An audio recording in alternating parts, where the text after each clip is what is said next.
Imagine you're in your 40s. If you could go back in time and give advice to your 20-year-old self, what advice will you give so he or she has a massive advantage over others in their 40s? And no, you cannot give them the winning lottery number. I'm Shashank Verma, and this channel has been created to help you become the best version of yourself. I'm currently 44 and I've seen lots of ups and downs in my life. I have failed as an entrepreneur. I've been fired from 2 jobs. I've also been laid off from 2 other jobs. So I've seen lots of ups and downs in my life. I've been stuck in jobs where I was on the verge of burnout, working 12, 14, 16 hours a day, and still the work was not getting finished.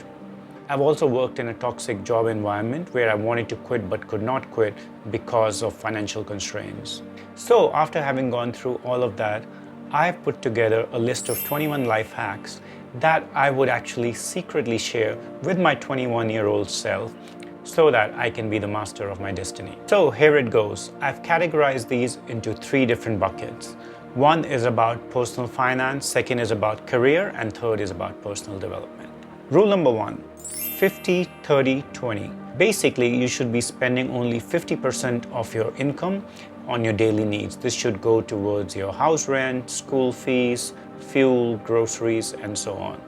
30% of the money should actually be going into spending and investing in yourself, whether it's for education, learning new things, travel. These are your wants, that you desires that actually make your life richer. And 20% should actually be going into an investment fund where you're saving for the future. The second item on the list is cash buffer. Basically, you should have at least 6 months, ideally 12 months of cash buffer. This should be able to cover your monthly expenses, groceries, fuel bills, house rent, school fees, and so on for 6 to 12 months. Once you have this cash buffer, guard it like a hawk. I cannot state how important this cash buffer is. If I had this cash buffer, then I would not have had to endure 12 months of a toxic work culture where I could not quit because I was living from paycheck to paycheck. So please don't make that mistake. Have a cash buffer so that at any point in time, you don't have to take SHIT from anyone and can walk out on a bad job if it's not working out for you. Number 3, create multiple sources of income. This is actually a diversification strategy. If you only have one stream of income, then you're not being very smart, as there's a lot of risk associated with it.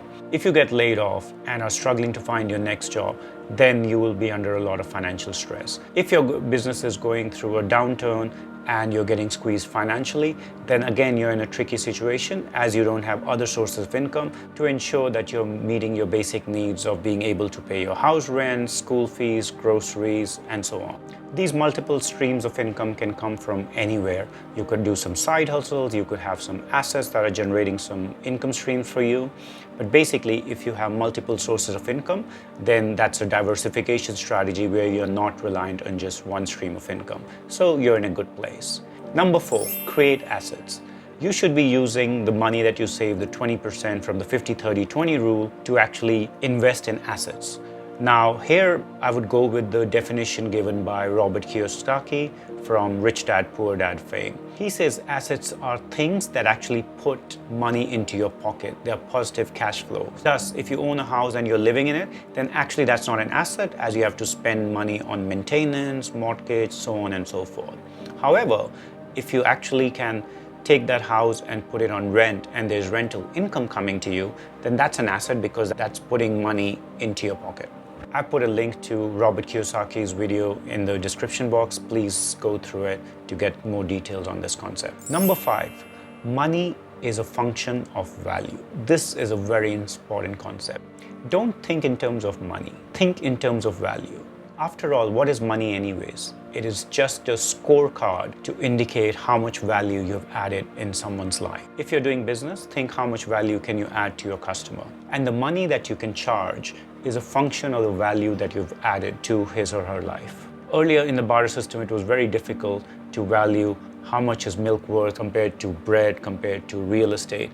Therefore, once money came into the picture, the trading of goods and services became that much more smoother. So effectively, money is just a number. It's just a scorecard of how much value you've added into the lives of your customers, clients, employees, whoever. This leads me to my next point, add more value to your customers. Basically, there's a trade-off of how much value you're adding and how much money you're asking. Most of the time, the equilibrium is you add X amount of value and you charge X amount of money.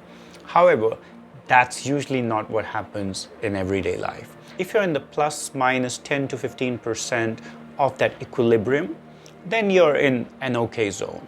However, things start getting messy and difficult when people are overcharging. Basically, the value that they are adding is less than 75% or even lower than what they're charging for it. And that's when you get disgruntled and frustrated customers. You can even go to the lower end of the spectrum and add less than 50%, and that's when you get like into rip-off zone. However, what you want to do is you want to be on the other end of the spectrum and you want to add more value than the money that you're charging. So anything above 25% to 50% more value added for your customers than the money that you're charging, you're in a good zone. Customers are happy with you, they love you. If you add double the amount of value that you're charging for, basically you're adding 2x of value and charging X amount of money, or maybe 3x, then you're in a very good zone because customers will come and find you. You don't need to do any marketing. Word of mouth would be very strong. Therefore, think always in terms of adding more value and make it tangible for your customers. Number 7, value your time. People say time is money, but basically you need to put a dollar amount to what that value of your time is. It's easy. If you're in a job, let's say you earn $5,000 a month, $10,000 a month, you can divide it by the number of hours and you can get a hourly figure of $100, $200, $500 an hour, whatever that rate is. So the next time you want to buy this equipment and it costs you $50, but you're getting a great discount at the other end, which is a factory outlet, other side of town, and you'll be saving $10. It's going to take you 1 hour back and forth.